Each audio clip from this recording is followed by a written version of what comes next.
All right, hello and welcome. So, you're planning a trip for 2026, and like all of us, you're probably on the hunt for a great deal. But the travel world is just overflowing with these so called hacks that promise massive savings. The real question is, are they actually worth the risk? Let's dive in and figure out what really works. But first, let me ask you this. We all love the idea of a secret trick, right? Something that saves us hundreds of bucks on a flight.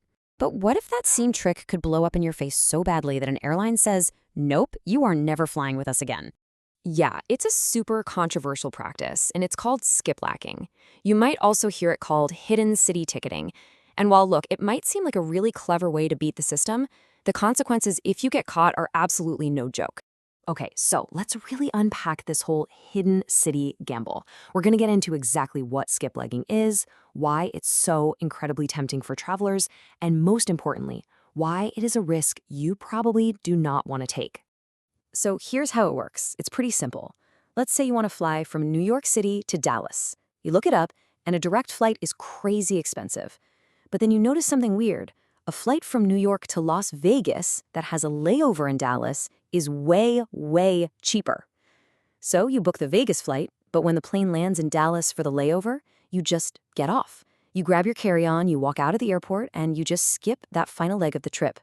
And believe me, this is not just some theory, it actually happens. Back in 2023, a teenager was flying from Florida to New York, and he planned to just get off at his layover in Charlotte. But the gate agent happened to see his North Carolina driver's license and, well, alarm bells started going off. He was apparently taken into a security room, questioned, and the airline just flat out canceled his ticket right there on the spot. So what really happens if they catch you? Well, the penalties are pretty severe. The airline can cancel your entire ticket, and that includes your flight home. They can also just charge your credit card the difference for the full expensive flight you actually took. Oh, and all those frequent flyer miles you've saved up? Gone. They can wipe them out. And yes, they can actually ban you from the airline for life. And of course, you can forget about checking a bag. It's going to end up in Las Vegas even if you don't. Now, from the airline's point of view, this isn't just about them losing money. Their entire massive, complicated system is built on knowing who's going where. And as the spokesperson from American Airlines put it, skiplagging creates total operational chaos. That empty seat could have gone to someone else, and it messes up all their calculations for weight, balance, and even baggage handling. So this all begs the question, right? Why on earth does this weird pricing system even exist? Why is a shorter flight sometimes more expensive than a much longer one? Well, the answer is the one big secret to all airfare. Prices have almost nothing to do with how far you're flying. It is all about market demand. A really popular nonstop route between two big business hubs, it's going to be priced high because the airline knows people will pay a premium for that convenience. And wow, this difference can be huge. I mean, just look at this. A direct flight from New York to Amsterdam costs over $1,100.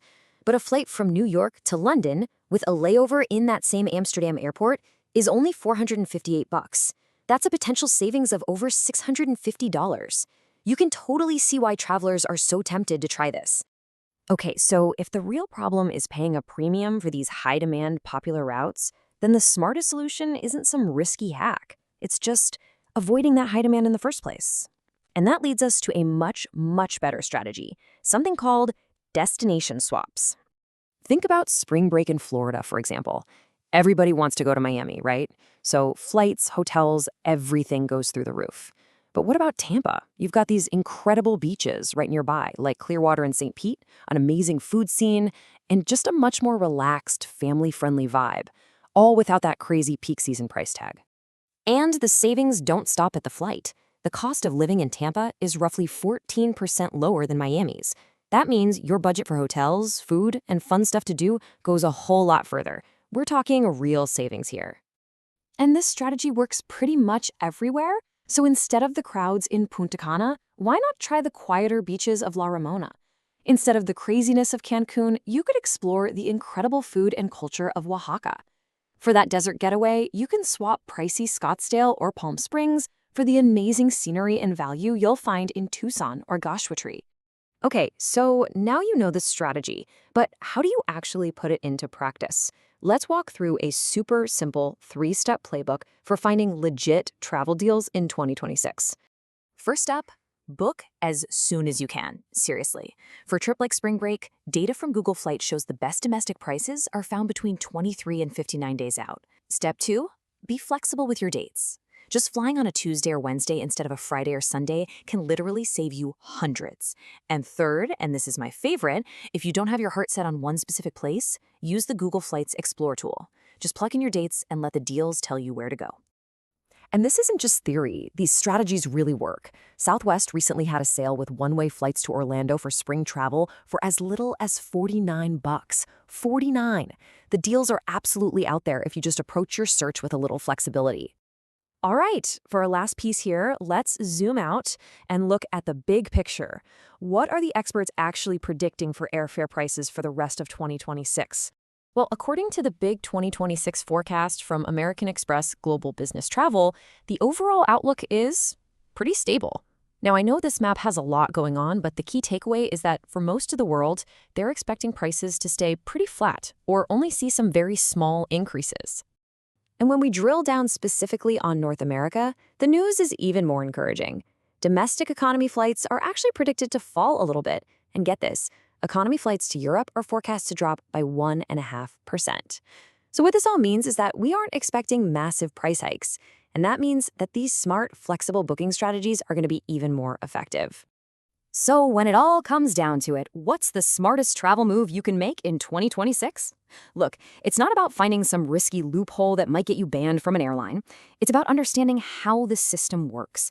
The best value is found by swapping a super high-demand destination for an amazing alternative, or even just shifting your travel dates from a busy weekend to a quiet weekend.